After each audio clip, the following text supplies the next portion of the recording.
আজি আলোচনা কৰিম ভাৰতবৰ্ষৰ ভূ-প্ৰকৃতিৰ বিষয়ে, অৰ্থাৎ ফিজিঅ'গ্ৰাফিক ডিভিজনৰ ভাগ কেইটা আৰু কি কি সেইসমূহৰ বিষয়ে আজি আলোচনা কৰা হ'ব। আমি জানো যে ভাৰতবৰ্ষৰ সকলো ঠাই একেবাৰে সমান নহয়। কিছু ঠাই ওখৰা-মুখৰা, কিছুমান ঠাই নদ-নদীৰে আগুৰা, কিছুমান ঠাই মালভূমি আছে, কিছুমান ঠাইত সমভূমি আছে ইত্যাদি অৱয়ৱৰ দ্বাৰা আমাৰ ভাৰতবৰ্ষটো গঠন হৈছে। এইবিলাকৰ ওপৰত ভিত্তি কৰি ভাৰতবৰ্ষক 6টা ভূ-প্ৰাকৃতিক ভাগত ভগোৱা হৈছে। সেইবোৰ হ'ল উত্তৰ আৰু উত্তৰ-পূবৰ পাৰ্বত্য অঞ্চল, উত্তৰৰ সমভূমি অঞ্চল, উপদ্বীপীয় মালভূমি অঞ্চল, ভাৰতীয় মৰুভূমি অঞ্চল, উপকূলীয় সমভূমি অঞ্চল আৰু দ্বীপীয় অঞ্চল। এতিয়া জানো আহক উত্তৰ আৰু উত্তৰ-পূবৰ পাৰ্বত্য অঞ্চলৰ বিষয়ে।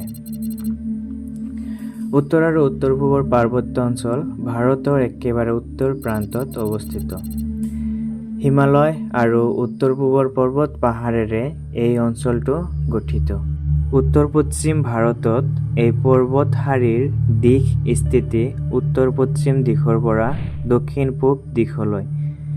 দাৰ্জিলিং আৰু ছিকিম হিমালয় অঞ্চলত এই হিমালয় পৰ্বত পশ্চিমৰ পৰা পূবলৈ প্ৰসাৰিত। আনহাতে অৰুণাচল প্ৰদেশত এই পৰ্বতমালাৰ দিশ স্থিতি দক্ষিণ-পশ্চিমৰ পৰা উত্তৰ-পূবলৈ বিস্তৃত।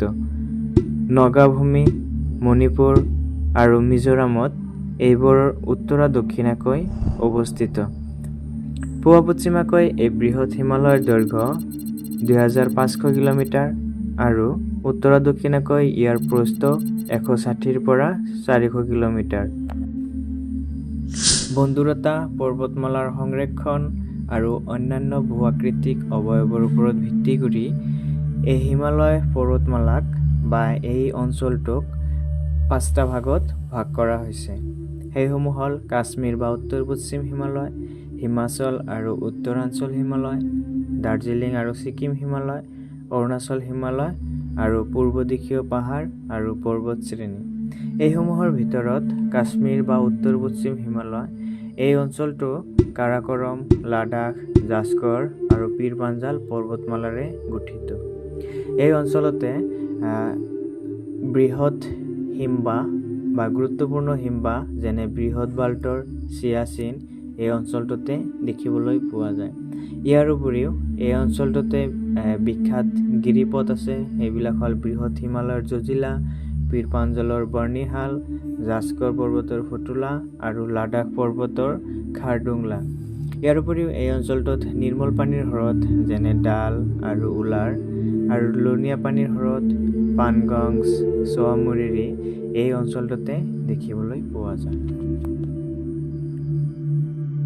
এইখিনি আছিল উত্তৰ আৰু উত্তৰ-পূবৰ পাৰ্বত্য অঞ্চলৰ বিষয়ে। পৰৱৰ্তী ভিডিঅ'ত বাকী ভাগবিলাকৰ বিষয়ে আলোচনা কৰা হ'ব। ভিডিঅ'টো শেষলৈ চাই থকাৰ বাবে ধন্যবাদ।